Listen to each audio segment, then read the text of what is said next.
Mi corazón latía con la furia de los tambores de guerra mientras mis dedos, extrañamente firmes, volaban sobre el teclado. El resplandor azul de la pantalla iluminaba mi cara. Cada línea de código un nuevo escalón en el abismo que estábamos a punto de saltar. Llevábamos semanas, quizá meses preparando esto. Bueno, no semanas. Los días aquí arriba, en mi cabaña de los picos de Europa, se desdibujan, se funden unos con otros, marcados solo por la nieve que cae o la forma en que la luz se filtra entre los pinos. Carlos estaba a mi lado, su presencia una mezcla extraña de ancla y tormenta. Sus hombros se rozaban con los míos mientras nos inclinábamos sobre la pantalla, dos depredadores planeando su caza, no en la oscuridad del bosque, sino en la red intrincada de los secretos y la traición. Recuerdo cómo todo esto empezó, o al menos lo que yo recuerdo. Las cosas estaban tan confusas entonces, surrealistas. No sé si fue un martes o un miércoles de principios de invierno. El viento aullaba como un alma en pena esa noche, helado, penetrando hasta los huesos. Había salido a revisar las trampas. Sí, todavía caso para complementar lo que cultivo cuando lo encontré. Un bulto oscuro en la nieve que no debería estar allí, cerca del sendero que lleva a la cueva del oso. Al principio pensé que era un animal grande. Luego vi la mano, pálida contra el blanco inmaculado. No llevaba guantes, una mano de hombre, elegante pero ensangrentada. El miedo, ese viejo compañero, me apretó la garganta. La cabaña, mi refugio, era un lugar de paz, de soledad elegida. Un lugar donde las heridas del mundo exterior se curaban, o al menos se adormecían. Este hombre era el mundo exterior en su forma más brutal y herida. Estaba casi cubierto por la nieve que había empezado a caer con fuerza. Sangre, mucha sangre, manchaba el blanco. Un rastro oscuro, como una herida abierta en el paisaje. Debería haberme dado la vuelta. Cualquier persona cuerda lo habría hecho. Pero algo en su inmovilidad, en la vulnerabilidad inesperada de ese hombre corpulento, me detuvo. Me arrodillé junto a él. No pensé, solo actué. Le presioné mi bufanda contra la herida del hombro. Su aliento era débil, entrecortado. Su rostro, cubierto de suciedad y sangre, estaba pálido, pero incluso así transmitía una fuerza extraña. Fue entonces cuando le dije esas palabras. Estás a salvo. No te voy a dejar. Sonaban a una promesa que no sabía si podría cumplir, ni por qué la hacía. No sabía su nombre. No sabía qué demonios hacía un hombre moribundo en lo más profundo de mis montañas. Pero algo me decía que, por primera vez en mucho tiempo, alguien se había quedado con él. Sin poder, sin dinero, sin miedo, solo por elección. Y esa elección, la mía, nos había condenado a ambos a un camino que jamás habíamos imaginado. Carlos Montoya, así se llamaba. El hombre más temido del mundo subterráneo de Madrid, según me confesó semanas después, con esa mirada que te atraviesa, que te juzga sin parpadear. Un mundo tan ajeno a mi tranquila existencia, tan lleno de sombras y traiciones. Él era el heredero del negocio de su familia, me explicó, una red que se extendía por toda España, me dijo. No era la policía quien le había tendido la emboscada, ni rivales, eran los suyos, su propio hermano, José y Antonio, su lugarteniente de confianza. Le habían disparado por la espalda y lo habían dejado morir. Por ambición, por poder. Sonaba a una historia sacada de las viejas películas que veía en la tele.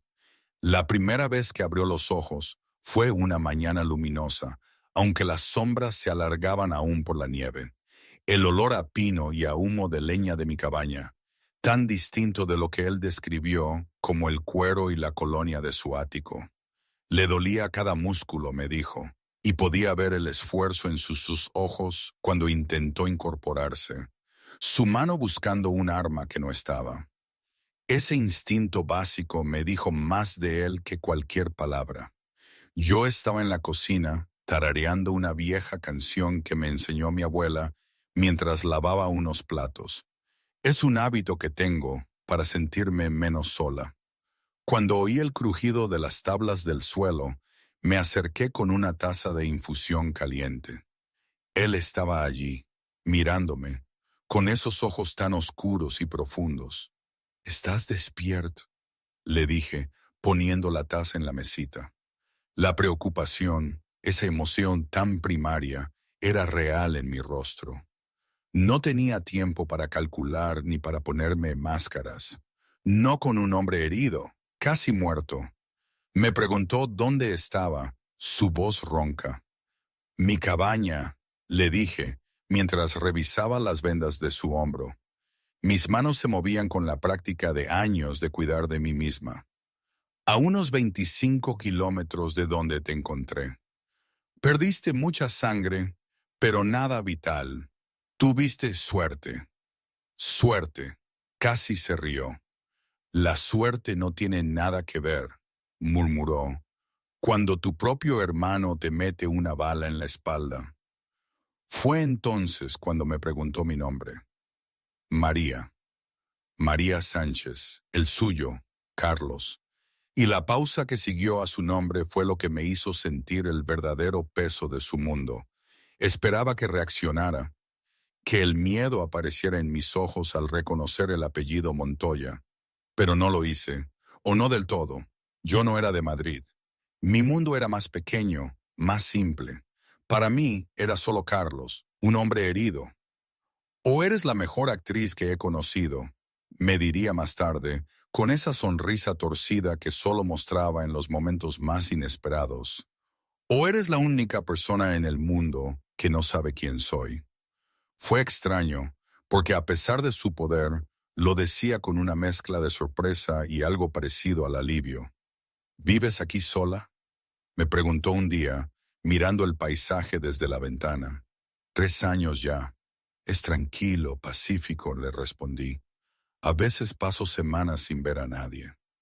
Me preguntó si no tenía miedo. Yo me volví, una punzada de algo viejo, de dolor, cruzando mi rostro antes de poner una sonrisa que no llegó a mis ojos.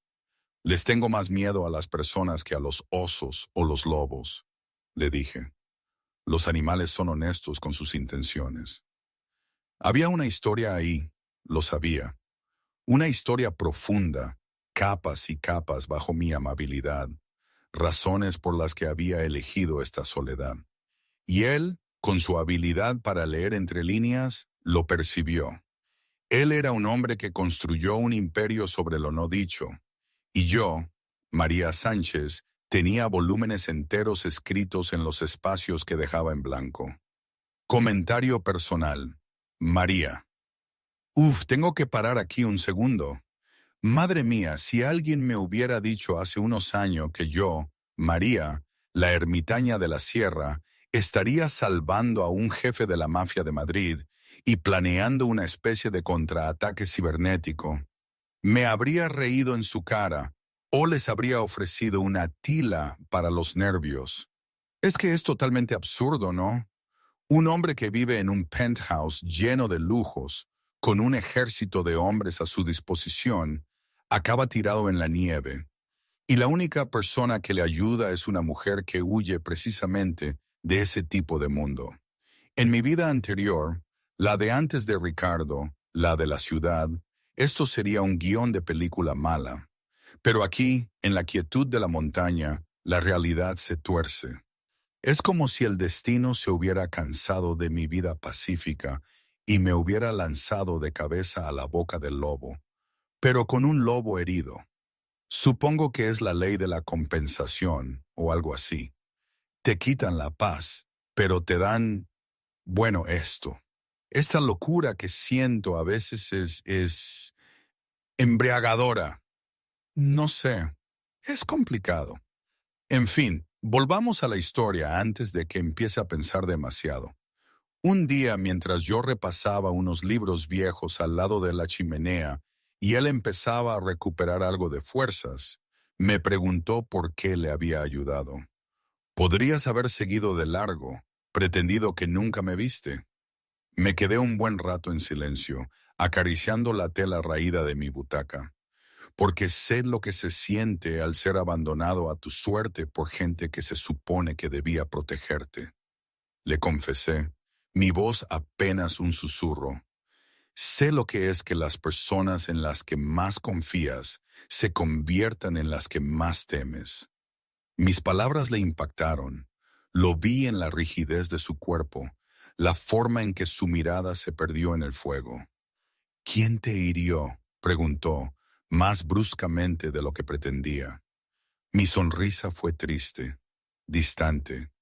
Alguien que decía que me amaba, que prometió protegerme. Alguien que casi logró hacerme desaparecer por completo. Una noche, cuando la luna plateaba los picos y el silencio de la cabaña era casi ensordecedor, recordé a mi abuela. A veces, si no podía dormir, pensaba en sus manos fuertes, en la forma en que siempre me decía, María, hija, la mayor fuerza reside en la gentileza, pero no confundas la amabilidad con la debilidad. Ella siempre me inculcó que la bondad era un superpoder, pero que había que saber cuándo guardarlo. Y ahora, con Carlos durmiendo a unos metros y mi mente dando vueltas a los hombres que lo traicionaron, sus palabras cobraban un nuevo sentido. La amabilidad me había llevado a salvarlo, pero la fuerza, esa fuerza interior que mi abuela me enseñó, era lo que me permitiría, quizás, sobrevivir a lo que venía. Aquella fuerza que me llevó a dejar atrás a Ricardo, a desaparecer, a empezar de cero, pero no olvidando quién era. La soledad de la montaña fue mi refugio, no mi prisión, pero el amor de mi abuela fue mi verdadero ancla. Y ahora, este hombre, Carlos, era una nueva prueba de su sabiduría. 3 días se convirtieron en una especie de sueño. Él se recuperaba y yo, sin querer, me acostumbraba a su presencia. Salía a buscar leña o provisiones, y a veces él leía junto al fuego mientras yo dormitaba. Era un consuelo silencioso. Al cuarto día ya podía ponerse de pie sin marearse. Me lo encontré junto a la ventana, observando las cumbres nevadas. ¿Inquieto?, le pregunté. Pensando en lo que viene después, me respondió. Me uní a él. El sol de la mañana atrapaba las motas doradas de mis ojos marrones, y me di cuenta de que me había memorizado cada detalle de su rostro. La forma en que sus cejas se fruncían cuando pensaba, sus labios apretados, y él, sin saberlo, los míos. «¿Podrías quedarte?», le dije, mi voz apenas un susurro. La oferta era tentadora.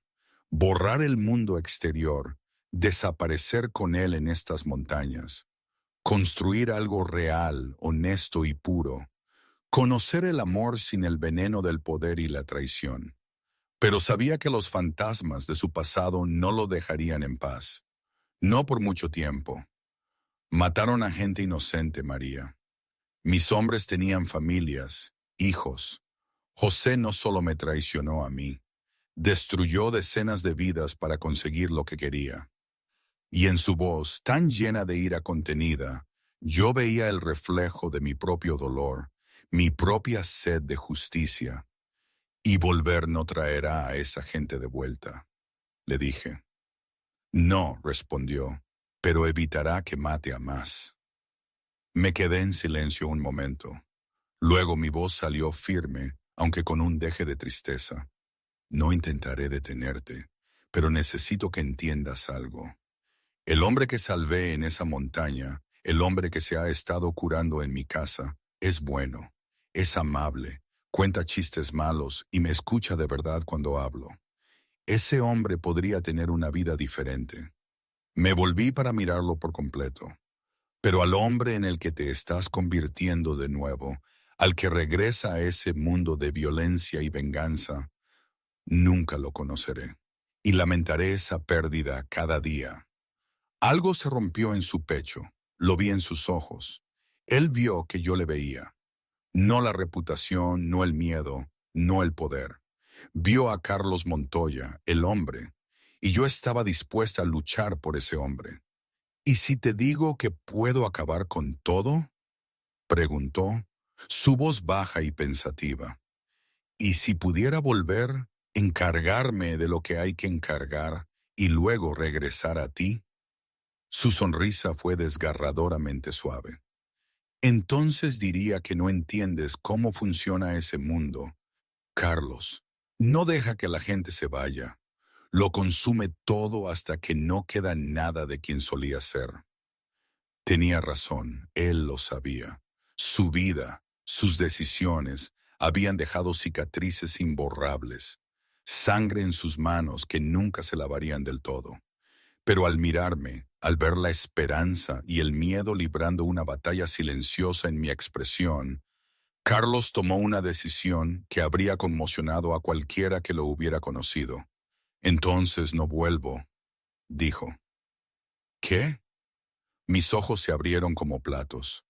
¿No vuelves? Me quedo aquí contigo. Que José se quede con el imperio. Que piense que ganó. Desaparecemos. Empezamos de nuevo. Construimos algo nuevo. Por un instante, la alegría más pura transformó mi rostro. Luego, la realidad se coló de nuevo y negué con la cabeza. Te arrepentirías, Carlos. Eventualmente. Me lo reprocharías por impedirte ajustar cuentas. María, no, escúchame. He visto lo que sucede cuando la gente huye de su pasado en lugar de enfrentarlo. Le sigue. Envenena todo lo que intentan construir. Si no te enfrentas a esto, si no encuentras la manera de hacer las paces con lo que pasó, nos destruirá a nosotros. Me quedé mirándolo, asombrada.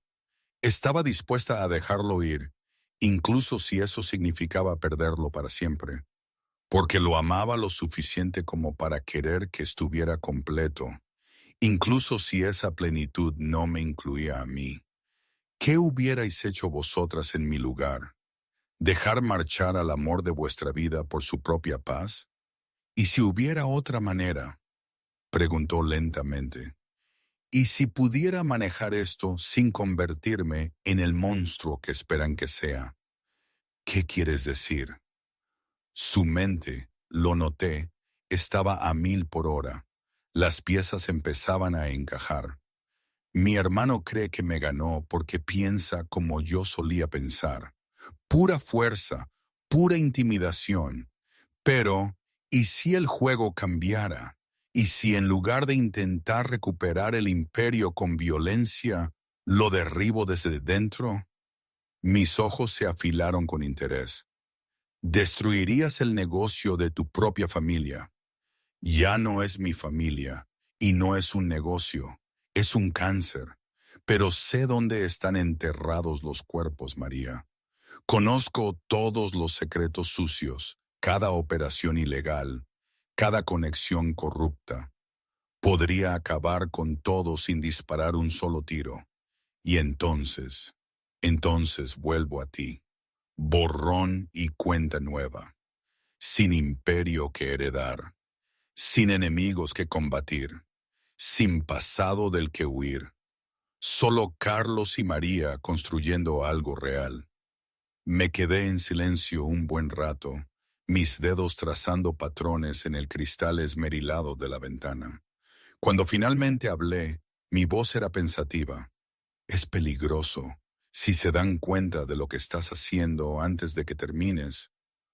No lo harán, me interrumpió, su voz tranquila. Creen que estoy muerto, e incluso si sospecharan lo contrario, nunca imaginarían que yo destruiría todo lo que nuestra familia construyó. Es lo único que nunca verían venir. ¿Cuánto tiempo tardaría? Él consideró. 6 meses, quizá menos si tengo cuidado. Me volví de la ventana, mi expresión indescifrable.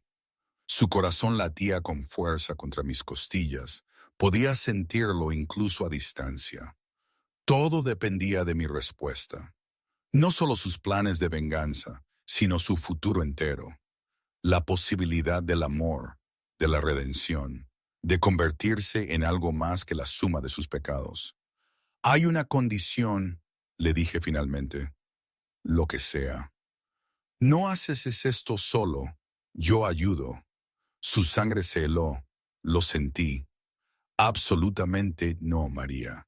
Esta gente es peligrosa más allá de lo que puedas imaginar.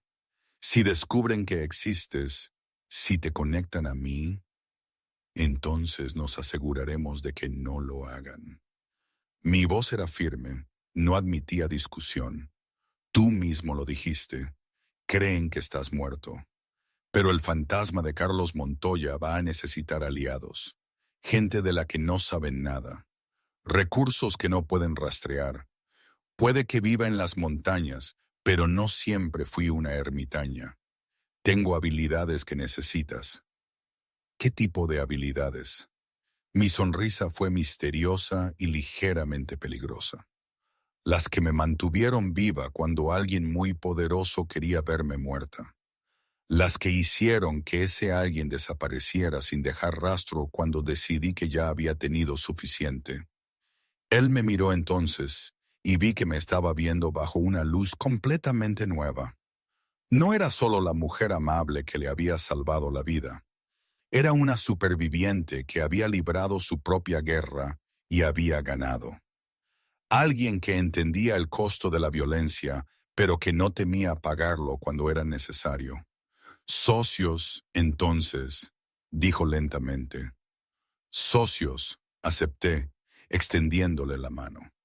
Cuando me la estrechó, sentí los callos en su palma, la sorprendente fuerza de su agarre. Fuera cual fuera mi historia, lo que me había llevado a estas montañas, yo era mucho más de lo que parecía.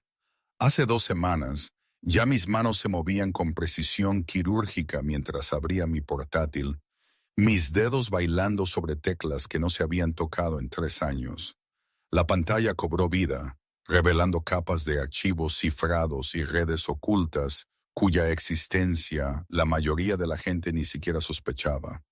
Carlos observaba desde el otro lado de la mesa, la fascinación y la preocupación luchando en su expresión. Esa no era la mujer dulce de la montaña que le había salvado la vida. Esa era otra persona por completo. Alguien que, inesperadamente, pertenecía a su mundo de sombras y secretos. Registros financieros primero, murmuré, mis ojos escudriñando líneas de código. Tu hermano ha estado ocupado desde que te fuiste. 3 nuevas empresas fantasma, 2 cuentas en el extranjero y una sociedad muy interesante con el sindicato de los Kozlov. La mandíbula de Carlos se apretó. Los Kozlov eran brutales, incluso para los estándares de su familia. Si José trabajaba con ellos, gente inocente estaba muriendo. Más sangre en sus manos, incluso desde la tumba. ¿Cómo sabes hacer esto?, me preguntó, observándome navegar por sistemas que desafiarían a hackers experimentados. Mi exmarido no era solo un maltratador, dije sin levantar la vista. Era un fiscal federal especializado en crimen organizado. Aprendí sus métodos, sus contactos, sus debilidades. Cuando finalmente decidí hacerlo desaparecer, usé todo lo que él me había enseñado en su contra. La forma casual en que dije hacerlo desaparecer envió un escalofrío por la espalda de Carlos. Él había matado a hombres por ira, por negocios, en defensa propia. Pero yo lo dije como si hablara del tiempo. Frío, clínico, definitivo. ¿Qué le pasó? Mis dedos se detuvieron un instante. Accidente de coche. Trágico, de verdad. Fallo en los frenos en una carretera de montaña. Estas cosas pasan cuando no mantienes tu vehículo correctamente. Carlos estudió mi perfil en el brillo azul de la pantalla del ordenador. Las suaves curvas de mi rostro no habían cambiado, pero algo depredador había entrado en mi expresión, algo que reconocía un espíritu afín en la violencia cuando era necesaria. Saboteaste sus frenos. Creé una oportunidad para que el karma actuara, corregí. Ricardo Blanco era un hombre que enviaba gente a prisión mientras dirigía su propia empresa criminal en secreto. Golpeó a su esposa, amenazó a testigos y destruyó pruebas cuando le convenía. El mundo se volvió un lugar mejor cuando su historia terminó. Abrí otra pantalla. Esta mostraba transacciones financieras de las cuentas de los Montoya. Tu hermano ha estado liquidando activos, bienes raíces, inversiones, incluso parte de la colección de tu padre. Se está preparando para algo grande. Carlos se inclinó, estudiando los números.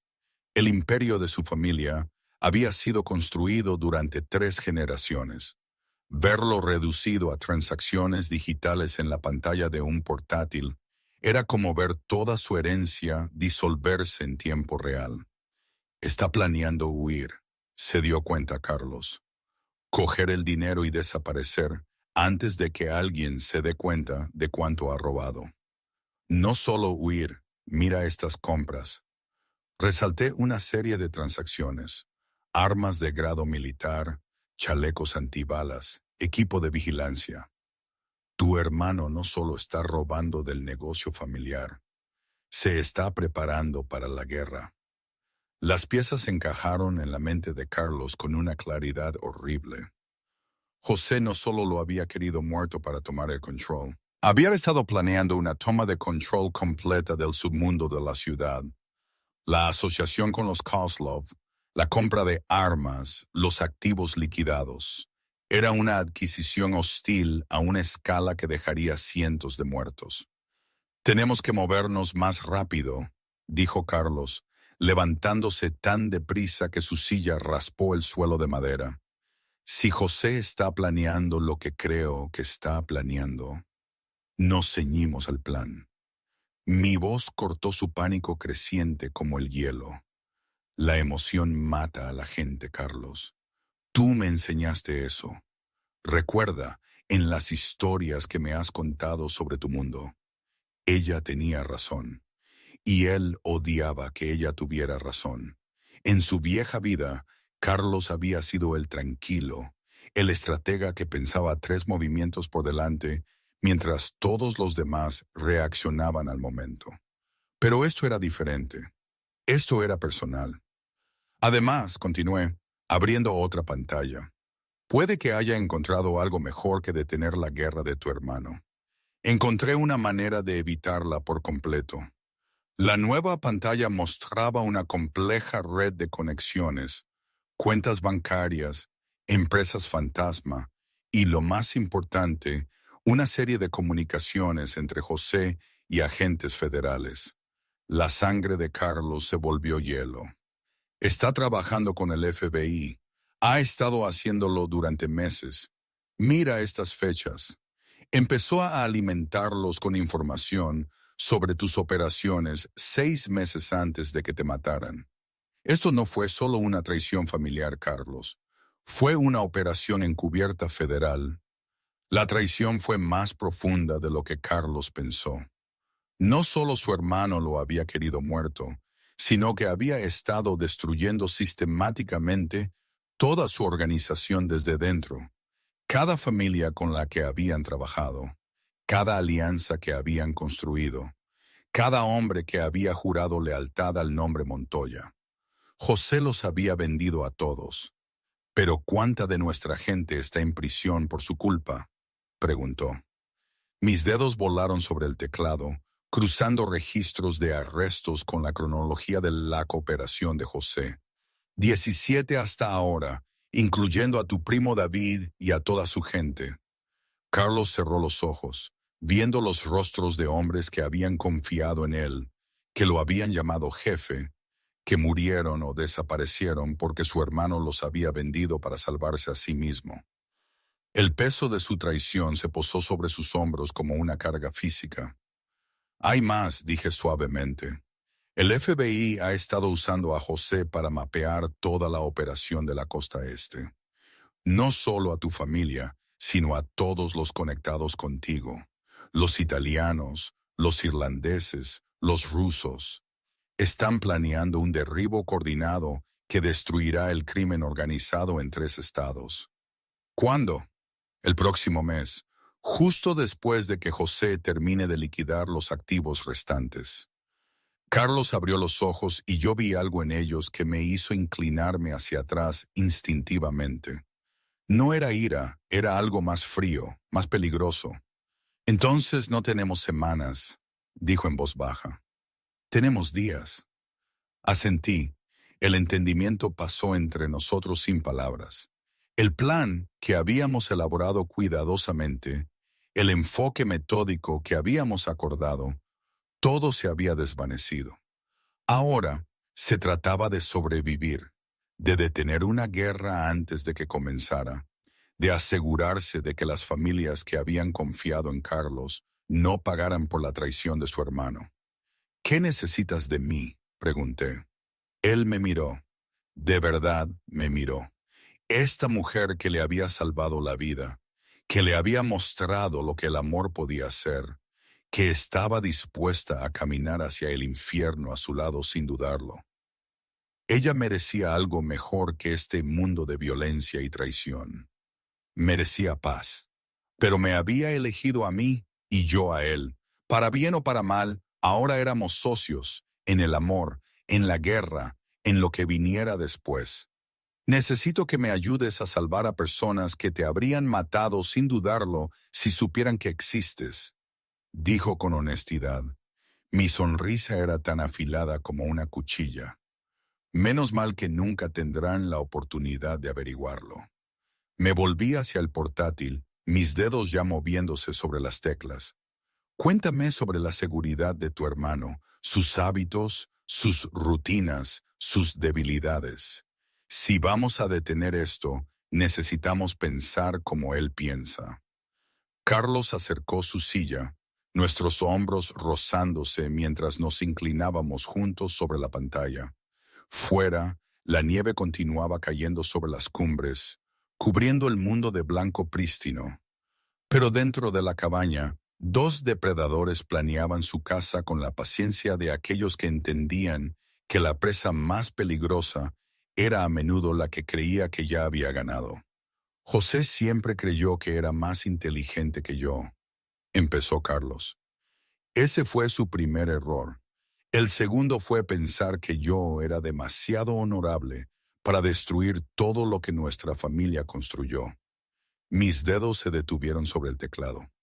¿Y el tercero? La sonrisa de Carlos era lo suficientemente fría como para congelar el infierno mismo.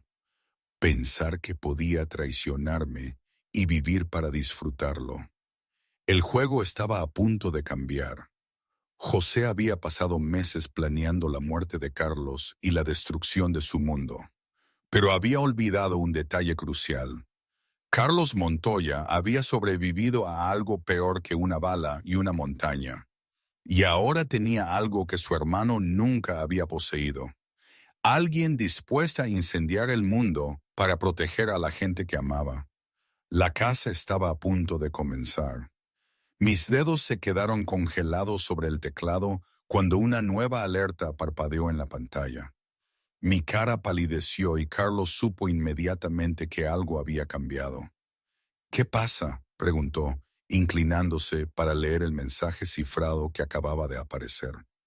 Saben que estás vivo, susurré, mi voz apenas audible por encima del crepitar del fuego.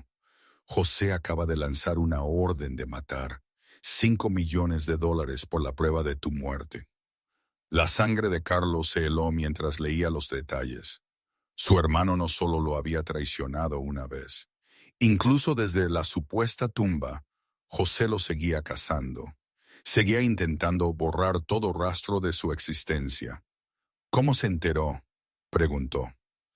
Mis manos se movieron frenéticamente por las teclas, mostrando imágenes de vigilancia de la carretera de montaña donde lo había encontrado. Alguien me vio esa noche. Un cazador con una cámara de rastro me grabó llevándote a la cabaña. Las imágenes granuladas mostraban mi silueta contra la nieve, la forma inconsciente de Carlos en mis brazos. Para cualquiera que supiera qué buscar, era obvio que él todavía respiraba.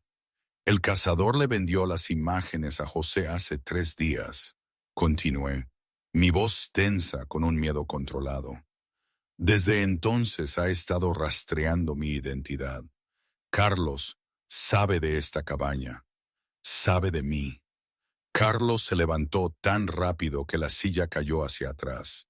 Cada instinto que había desarrollado durante 20 años en el submundo gritó peligro. Habían estado tan concentrados en sus planes de venganza. Habían olvidado la regla más básica de la supervivencia. Nunca dejes que tu enemigo sepa dónde duermes. ¿Cuánto tiempo tenemos?, pregunté. Abrí imágenes satelitales de las carreteras de montaña.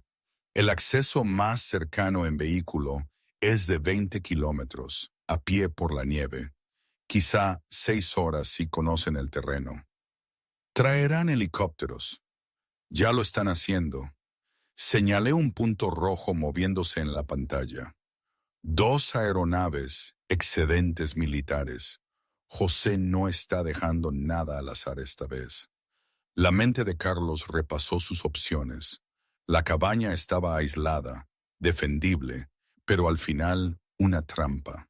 Si se quedaban, podrían resistir. ¿Pero dónde? Toda mi vida estaba construida alrededor de este santuario, y sus recursos se limitaban a cualquier efectivo que yo hubiera logrado reunir. Entonces hice algo que detuvo sus pensamientos en seco. Metí la mano debajo de las tablas del suelo de la cabaña y saqué una caja de armas de grado militar. María, ¿qué demonios es eso? Y ahí, en ese instante, en medio de la nieve y el peligro inminente, la historia de Carlos y la mía, María, realmente comenzó. Ya no era solo una cuestión de venganza o redención, sino de supervivencia. A veces, la salvación no viene del mundo que conocemos, sino de una extraña dispuesta a ver nuestra humanidad cuando todos los demás solo ven nuestros pecados. El amor tiene el poder de transformar incluso los corazones más fríos, de ofrecer redención cuando la venganza parece el único camino a seguir. Hoy, mientras la nieve sigue cayendo fuera de mi cabaña, no sé si todo esto fue la decisión correcta. Carlos y yo, socios en el amor y en la guerra, hemos forjado un camino que nadie hubiera creído posible. Hay días en que me pregunto si lograré recuperar la paz que tenía antes, la calma de la montaña. Y otros días, al ver la forma en que Carlos me mira, el hombre que ha resurgido de sus cenizas, siento que esta vida, caótica y peligrosa como es la única que tiene sentido. El futuro es incierto, un lienzo en blanco cubierto de nieve. ¿Qué nos depara? Ni idea. Quizás nunca encontremos la paz completa, el final perfecto, pero es nuestra vida, y eso, supongo, es suficiente.